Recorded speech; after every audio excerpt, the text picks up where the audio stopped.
Hello, welcome po sa webinar natin ngayon in which I will discuss to you how to compute or check your withholding tax using the January 1, 2023 new lower rates. Kasi kapag bumaba yung annual income tax rates, of course yung withholding tax rate din ng mga empleyado or employees ay bababa rin. So this is for individual business owners, employers, and employees. Ang i-discuss ko sa inyo ngayon ay kung paano mag-compute or mag-check ng yung withholding tax monthly using the January 1, 2023 rates and onward. Kapag ang monthly salary mo is 20,833, so wala po siyang withholding tax, exempt siya. Kasi kung i-multiply ito ng 12, hindi siya lalampas ng 250,000. So, kung multiply natin ng 12 tong 2833 times 12, 249,996. Kaya hindi siya lampas ng 250 kapag i-annualize natin, kaya zero yung tax na babayaran. Pero kung dito ka sa bracket number 2, kapag ang salary mo monthly is 20,833 hanggang 33,332, so ganito po na-compute yung withholding tax mo. So halimbawa, meron kang 30,000 monthly salary, so ang withholding mo dapat is 1,375.05, which is 15%.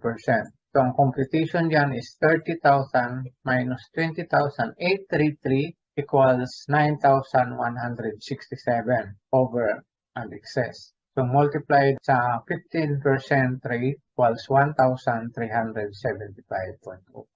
So dito naman sa bracket number 3, so kung 33,333 hanggang 66,666, so kapag 33,333 ang salary mo for the whole month, saka monthly kang kinakaltasan ng withholding, so meron kang 1,875 na withholding. Pero kung gagawin natin itong 60,000, so ang withholding mo dapat ay 7,208.40. So sa next bracket, level bracket number 4, between 66,667 hanggang 166,666, so kapag ang salary mo monthly is 100,000, halimbawa, dito ka sa bracket na to, so ang withholding mo is 16,875.05. So ang computation dyan is 100,000 minus 66,667 equals 33,333. Multiply ng 25% based dito sa new rates natin ng starting January 1, 2023. Kaya tax on over or excess is 8,333.25. Dagdag natin yung fixed withholding tax amount na 8,541.80, kaya 16,875.25.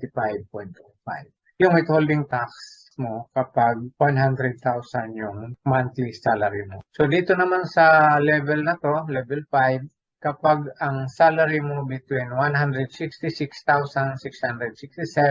hanggang 666,666 monthly salary, so kung gawin natin tong 500,000 yung monthly salary mo, so ang withholding tax mo dapat is 133,541.70. So dito sa highest bracket ng monthly salary, 666.67, mayroong fixed amount na 183,541.80. Yung withholding tax. So kung gagawin natin tong 700,000 ang monthly salary mo, so ang withholding tax is 195,208.35. Dahil yung 700,000 minus 666,667 equals 33,333. So times 35% equals 11,666.55 plus sa 183,541.80, kaya 195,208.35. So kung gawin natin tong 1 million, yung monthly salary mo, so ang withholding tax is 300,208.30.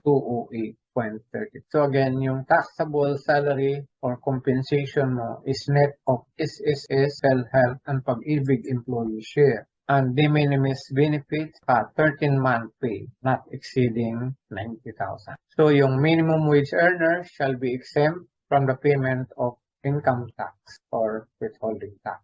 So the holiday pay, overtime pay, night differential pay, and hazard pay received by such minimum wage earner are likewise exempt. So kung gusto niyo mag-avail ito sa itong Excel template na to ng withholding tax calculator monthly, you can register the link below.